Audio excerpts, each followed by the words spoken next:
बेटा झूला झूल लेकिन बाप को मत भूल। लोग नाम सुन के पहचान जाते हैं।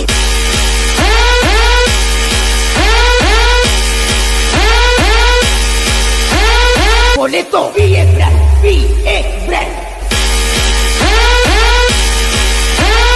તમ તમારે જેટલા તમારા હગા વાલા હોય એને લેતા આવજો,